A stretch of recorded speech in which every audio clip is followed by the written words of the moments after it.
चलिए आज हम लोग स्टार्ट करेंगे refraction through plane surface. Refraction through plane surface. CG board में 9th की आपका चैप्टर है, 9th चैप्टर का सेकेंड पार्ट। फर्स्ट पार्ट में हमने रिफ्लेक्शन की बात की है। रिफ्लेक्शन आप लोग जानते हैं क्या होता है कि लाइट रे जो है एक मीडियम से ट्रेवल करती है, और अगर कोई स्मूथ सरफेस है या रफ सरफेस है, कोई चिकनी सतह है, ठीक है, या फिर कोई खुरदुरी सतह है, उससे टकरा के वो वापस उसी मीडियम में लौट आती है, ठीक है, या रिटर्न बैक हो जाती है, उसको हम लोग कहते हैं रिफ्लेक्शन। तो रिफ्लेक्शन फिनोमिना में हमने ये देखा कि लाइट रे एक स्मूथ सरफेस है, ठीक है, इस स्मूथ सरफेस पे एक लाइट आके इंसिडेंट होती है। ये एक इंटरफेस है। इंटरफेस का मतलब होता है अंतरापृष्ठ, ठीक है। और जब एक इंटरफेस पर आकर के स्ट्राइक करती है तो उसको मीडियम चेंज करना रहता है, यहाँ से उसका मीडियम चेंज होगा। ये एयर है, ये ग्लास है, तो यहाँ पे हमको जहाँ भी इंटरफेस आता है एक नॉर्मल बनाना रहता है, क्योंकि हम ये मेजर करते हैं कि लाइट किस एंगल में इसके बाद जाना चाहती है, ठीक है। तो जो लाइट इंसिडेंट होती है उसको हम लोग इंसिडेंट लाइट बोलते हैं, इंसिडेंट लाइट। और इस सरफेस से जब ये स्ट्राइक करेगी, ठीक है, तो ये उसी मीडियम में वापस ऐसे लौट जाएगी। तो जिस मीडियम से लाइट आ रही है आफ्टर रिफ्लेक्शन उसी मीडियम में वापस लौट जाएगी। ये सेम मीडियम में लाइट का जाना ही क्या कहलाता है? रिफ्लेक्शन कहलाता है। इस सेम मीडियम में लाइट का मुड़ना ही क्या कहलाएगा? रिफ्लेक्शन। हिंदी में अगर हम बोले तो प्रकाश की किरण जिस माध्यम से आती है, ठीक है, परावर्तन के पश्चात उसी माध्यम में लौट जाती है। तो एक जिस माध्यम से प्रकाश की किरण आ रही है उसी माध्यम में वापस लौट जाने की जो घटना होती है परावर्तन कहते हैं, ठीक है। ये जो लाइट इस ग्लास से स्ट्राइक होने के बाद इधर गई, ठीक है, अपने पाथ से भी डेविएट हो रही है, तो इस लाइट को हम कहते हैं रिफ्लेक्टेड लाइट। रिफ्लेक्टेड लाइट ये वाली किरण अगर आपतित किरण है तो ये वाली परावर्तित किरण है। अब इंसिडेंट लाइट और नॉर्मल के बीच में एक एंगल बनता है, इसको एंगल ऑफ इंसिडेंस कहते हैं। आपतित किरण और अभिलंब के बीच में एक कोण बनता है, इसको हम लोग क्या कहते हैं? आपतन कोण कहते हैं। और रिफ्लेक्टेड लाइट और नॉर्मल के बीच के एंगल को हम लोग एंगल ऑफ रिफ्लेक्शन कहते हैं, एंगल ऑफ रिफ्लेक्शन। परावर्तित किरण और अभिलंब के बीच में जो कोण बनता है उसे हम क्या कहते हैं? परावर्तन कोण। और हमने इसके नियम पढ़े रिफ्लेक्शन के। देखिए कंफ्यूज मत होइएगा, हम एक्चुअल में ये चीज़ कर चुके हैं पिछले लेक्चर में। अभी हम रिफ्लेक्शन पढ़ना है, लेकिन हम रिफ्लेक्शन के साथ थोड़ा सा इसका कंपैरिजन करेंगे, ठीक है।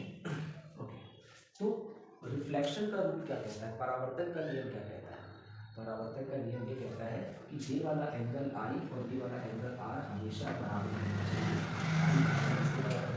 आर के मतलब angle of incidence is equal to angle of reflection. और हम ये कह सकते हैं हिंदी में से कि आपतन कोण का मान परावर्तन कोण के सदैव बराबर होना चाहिए, ठीक है। और तीसरी चीज़ जो है, दूसरी चीज़ जो है, इसका लॉ ये कहता है कि इंसिडेंट लाइट, नॉर्मल और रिफ्लेक्टेड लाइट ये सेम प्लेन नहीं होंगे। ये एक ही प्लेन है जिसमें ये तीनों है, ठीक है। आपतित किरण, अभिलंब और परावर्तित किरण तीनों, और आपतन भी पर अभिलंब तीनों कैसे होंगे? एक ही तल में होंगे। तो ये दूसरा लॉ कहता है रिफ्लेक्शन, ठीक है। उसके बाद रिफ्लेक्शन फिनोमिना में हमने परावर्तन के कुछ नियमों में हमने किस तरीके से लाइट किसी पृष्ठ पर आपतित होती है, किसी सरफेस पे लाइट कैसे इंसिडेंट होगी, इस पर भी डिस्कशन किया। तो ये सारी बेसिक चीज़ें जो है हमने 9th A में पढ़ी। और इमेज फॉर्मेशन कैसे होता है, कितनी लाइट रेज चलती हैं किसी ऑब्जेक्ट से, किसी वस्तु से कितनी प्रकाश की किरणें चलनी चाहिए, तो बेसिक सी चीज़ें थी। ठीक है, कि कम से कम 2 लाइट रेज जो है किसी ऑब्जेक्ट से चलनी चाहिए, किसी पृष्ठ से या किसी वस्तु से कम 2 प्रकाश की किरणें चलनी चाहिए। और परावर्तन के पश्चात वो 2 किरणें जहाँ पे एक दूसरे को इंटरसेक्ट करती है, इमेज वहाँ पे बनता है। ठीक है, तो आफ्टर रिफ्लेक्शन जो इंसिडेंट से जो 2 लाइट रेज चल रही हैं, वो आफ्टर रिफ्लेक्शन दोनों लाइट रे जिस पॉइंट पर, जिस बिंदु पर एक दूसरे को प्रतिच्छेद करेगी, प्रतिबिंब वहाँ पे बनेगा। ठीक है, या जिस पॉइंट पे इंटरसेक्ट करेगी इमेज, वहाँ पे बनता है। ठीक, तो हमको पढ़ना है reflection through plane surface. Reflection में ये होता था कि सरफेस जो है पॉलिश्ड होती थी। सपोज ये एक ग्लास है, ठीक है, एक ग्लास है, ये इस तरीके का एक ग्लास है, इसकी एक साइड की सरफेस को हमने पॉलिश कर दिया, तो ये पॉलिश्ड सरफेस हो गई। यहाँ से जितना भी रिफ्लेक्शन होना है वो इस सरफेस से होगा, तो इस सरफेस का नाम हमने रिफ्लेक्टिंग सरफेस रख दिया। इस पृष्ठ का नाम हमने परावर्तित पृष्ठ रख दिया। ठीक है, और ये वाली सतह जो है वो पॉलिश वाली सतह है। ठीक, लेकिन जो रिफ्रैक्शन होगा, रिफ्रैक्शन को हिंदी में कहते हैं अपवर्तन। अपवर्तन, ठीक है, समतल पृष्ठ पर अपवर्तन, समतल पृष्ठ से अपवर्तन।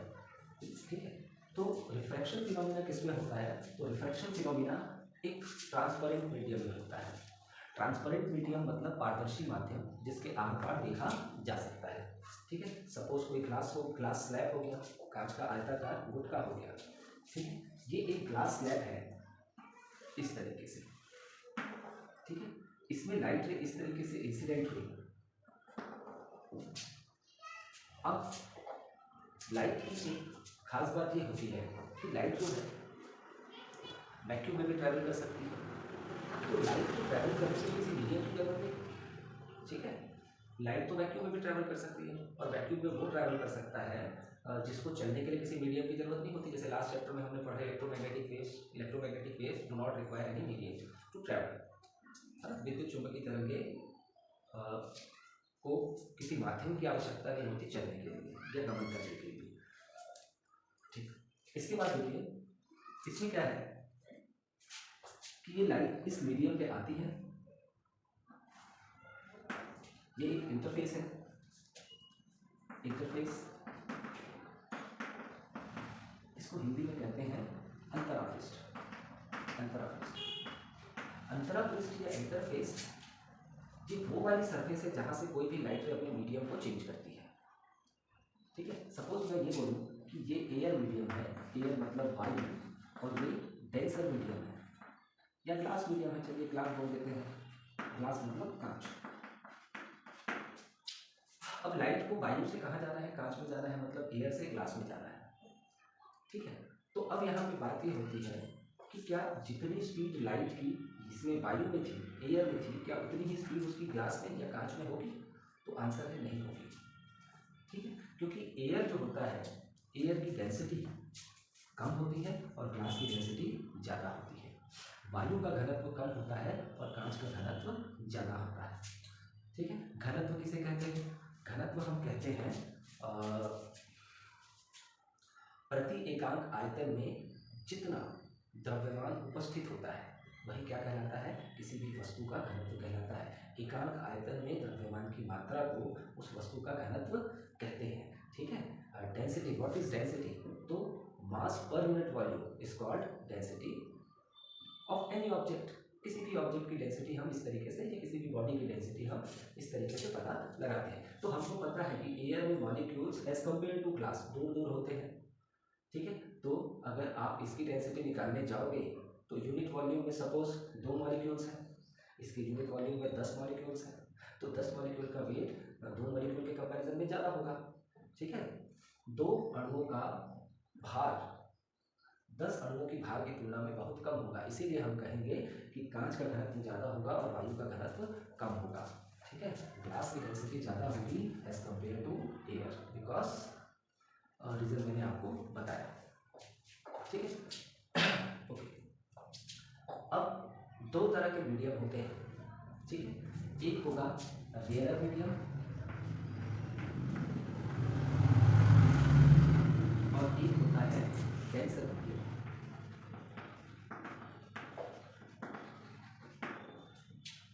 रेयर मीडियम हम किसको बोलेंगे? जिसकी डेंसिटी कम होगी as compared to this medium. ठीक है, तो रेयर मीडियम और डेंसर मीडियम इनका पता हम लोग दो मीडियम के पेयर से करेंगे। ठीक है, दो मीडियम के पेयर से रेयर मतलब होता है विरल माध्यम और डेंसर मतलब होता है सघन माध्यम।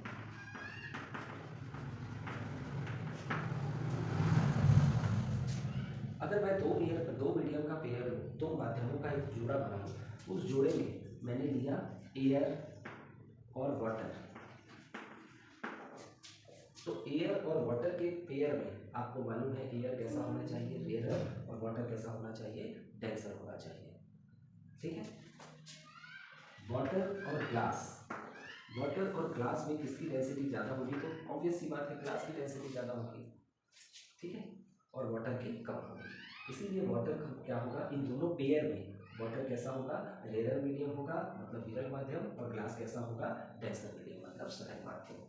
अगर हम ग्लास और डायमंड का पेयर लें, ग्लास और डायमंड, तो diamond as compared to glass, diamond की डेंसिटी ज़्यादा होती है। कांच की तुलना में हीरे का घनत्व बहुत ज़्यादा होता है। ठीक है, इसीलिए डायमंड जो है डेंसर मीडियम होगा ग्लास के कंपैरिजन में। तो इस तरीके से पेयर के हिसाब से हम ये बताऊंगा कि कौन सा मीडियम रेयर होगा, कौन सा मीडियम डेंसर होगा, कौन सा माध्यम विरल होगा और कौन सा माध्यम सघन होगा। ओके, अब जैसे मैं आपसे कहूँ कि एयर और ग्लास में कौन डेंसर कौन रेयर, तो आप इजीली बता सकते हैं कि एयर की डेंसिटी कम होती है तो एयर रेयर मीडियम होगा एज कम्पेयर टू ग्लास। ठीक है, एक्चुअली में डेंसर मीडियम को समझने का जो तरीका है इसको हम लोग ये बोल सकते हैं। देखिए लाइट कहाँ कहाँ ट्रैवल कर सकती है, तो आंसर है लाइट में सारी जगह पर ट्रैवल कर सकती है। ठीक है, एयर में ट्रैवल कर सकती है, वाटर में ट्रैवल कर सकती है, ग्लास में, डायमंड में। लेकिन अगर हम डेंसर मीडियम को और दूसरे तरीके से समझने की कोशिश करें तो किसी भी लाइट के किसी भी मीडियम के द्वारा, किसी भी माध्यम के द्वारा लाइट को जितना वो एब्जॉर्ब कर सके वो उतना डेंसर होगा। लाइट को जितना अपने पास रख सके वो उतना डेंसर होगा। लाइक एयर और वाटर में आपको मालूम है वाटर ज़्यादा शाइन करता है बिकॉज वो कुछ लाइट रे को एब्जॉर्ब कर लेता है और कुछ लाइट रे को ट्रांसमिट कर देता है। वाटर और ग्लास में ग्लास ज़्यादा शाइन करता है, ग्लास और डायमंड में डायमंड ज़्यादा शाइन करता है। इसीलिए ये सारी चीज़ें शाइन करती हैं इनके कंपैरिजन में ज़्यादा, ये सारी चीज़ें ज़्यादा शाइन करती हैं, इसीलिए ये डेंसर होंगी। ठीक है, ये हम अपने समझने के पर्पज से इसको समझ सकते हैं। ठीक है, ओके। बाकी बेस्ट ये है कि हम डेंसिटी के बेस पे समझें क्योंकि अभी तक हम लोग डेंसिटी के बारे में पढ़ते आ रहे हैं। ठीक है, ओके। चलिए अब इसके बाद देखते हैं कि किस तरीके से लाइट जो है वो ट्रैवल करती है और रिफ्रैक्शन एक्चुअल में होता क्या है। देखो रिफ्रैक्शन जो है ना वो एक फिनोमिनन है, bending of light when it travels from one medium to another medium then it will be deviate to its path. ठीक है, जब प्रकाश की किरण एक माध्यम से दूसरे माध्यम में गमन करती है तो वो अपने पथ से मुड़ जाती है। ये पथ से मुड़ने की जो घटना है इस घटना को ही हम क्या कहते हैं? अपवर्तन कहते हैं। ठीक है, तो देखिए किस तरीके से अपवर्तन होता है, तो चलिए इसको हम लोग समझते हैं। ये वाली चीज, ये लाइट रे एयर से आ रही है, कहाँ जा रही है? तो आंसर है ग्लास में जा रही है। ये लाइट किस तरीके से सरफेस पे इंसिडेंट हो रही है, इसीलिए इस लाइट का नाम है इंसिडेंट लाइट। जैसे कि कोई सी इंटरफेस में आएगी तो एक थंब रूल समझ लीजिए कि जहाँ पे इंटरफेस बनेगा वहाँ पे एक नॉर्मल बनाना कंपलसरी है। आप यहाँ पे एक नॉर्मल बना लीजिए, ये नॉर्मल जिसको हम लोग हिंदी में अभिलंब बोलेंगे। ठीक है, तो हमेशा इंटरफेस में क्या बनता है? नॉर्मल बनता है। इंटरफेस बेसिकली है क्या? तो आंसर है दो मीडियम के बीच की एक बाउंड्री है, दो माध्यम के बीच की एक पृष्ठ है जहाँ से प्रकाश की किरण अपना माध्यम बदलती है, जहाँ से लाइट रेज अपना मीडियम चेंज करती है। तो ये नॉर्मल बनाना क्यों जरूरी है? नॉर्मल बनाना इसलिए जरूरी है बिकॉज हमको एंगल ऑफ डेविएशन निकालना जरूरी है कि लाइट रे कितनी डेविएट हो रही है अपने एक्चुअल पाथ से जब मीडियम इसका चेंज हो रहा है। प्रकाश की किरण अभिलंब बनाना इसलिए जरूरी है क्योंकि प्रकाश की किरण अपने वास्तविक मार्ग से कितना विचलित होती है वो विचलन कोण हमको निकालना आवश्यक है। ठीक है, तो चलिए देखिए, ये इंसिडेंट लाइट है, ये इस सरफेस पे स्ट्राइक हुई, अब इसको जाना इधर था, ये वाला रास्ता था इसका, ये इसका वास्तविक रास्ता है, it is the actual path of this light. ठीक है, ये इस लाइट का एक्चुअल पाथ है, बट ये इधर ना जा करके इस तरीके से बैंड हो गई, ऐसे ज़्यादा बेटर होगा इसको हम डॉटेड से रिप्रेजेंट करें और इसको एक स्ट्रेट लाइन बना दें फुल फिल, ये इस तरीके से। देखिए, ये एक्चुअल पाथ है, ये अपने पाथ से कितना डेविएट हो गई, इतना डेविएट हो गई, और ये इस तरीके से, ये एक्चुअल पाथ है, एक्चुअल पाथ से कितना डेविएट हो, ये हो जाएगा एंगल ऑफ डेविएशन। इस एंगल ऑफ डेविएशन को आप डेल लिख सकते हैं। ठीक है, ओके। अब ये वाली लाइट जो बैंड हुई, इस लाइट का नाम होता है रिफ्रैक्टेड लाइट। क्या नाम होता है इसका? Refracted light.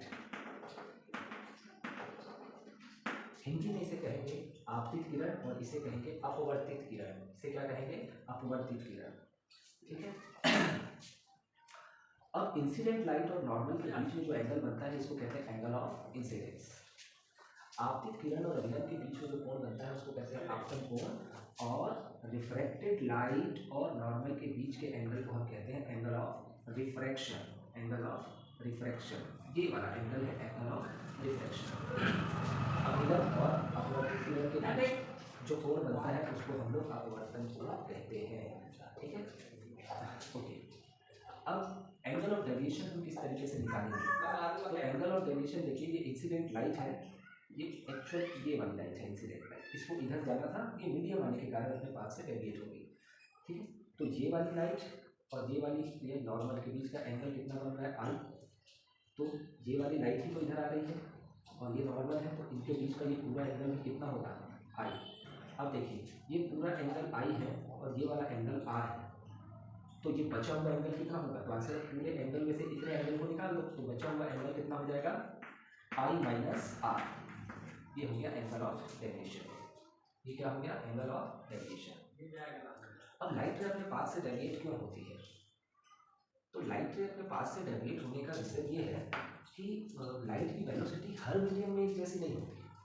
हमने पढ़ा वैक्यूम में और फ्री स्पेस में लाइट की स्पीड जो है 3 मीटर पर सेकेंड होती है, लेकिन क्या यही स्पीड वाटर में लाइट की होगी या फिर ग्लास में या फिर डायमंड में? तो आंसर है नहीं होगी। जैसे जैसे ऑप्टिकली डेंसर मीडियम, ठीक है, प्रकाशिक सघन माध्यम, जैसे जैसे प्रकाशिक सघन माध्यम या ऑप्टिकली डेंसर मीडियम लाइट को मिलता जाता है, वैसे वैसे उसकी वेलोसिटी कम होती जाती है, कम होती जाती है। ठीक है, तो ये लाइट बैंडिंग का जो फिनोमिना है, ये इसके लिए हमने एक एग्जाम्पल बनाया। इसको हम एक एग्जाम्पल से समझिए कि देखिए सोर्स से लाइट कैसे आती है, ये इस तरीके से थोड़ा सा इसको समझिए, कितना समझ लेते हैं।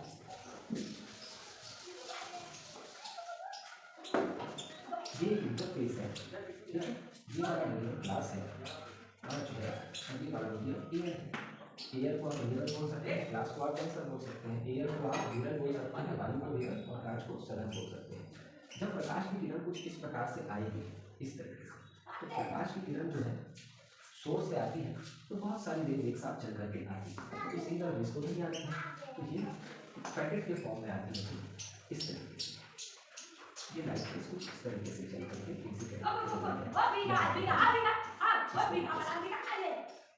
अब इसके बाद जो है, अब देखिए यहाँ पे क्या है, यहाँ पे एक इंटरफेस है, ये एक इंटरफेस है, तो जैसे ही इंटरफेस मिलता है हमको क्या बनाना पड़ता है? नॉर्मल।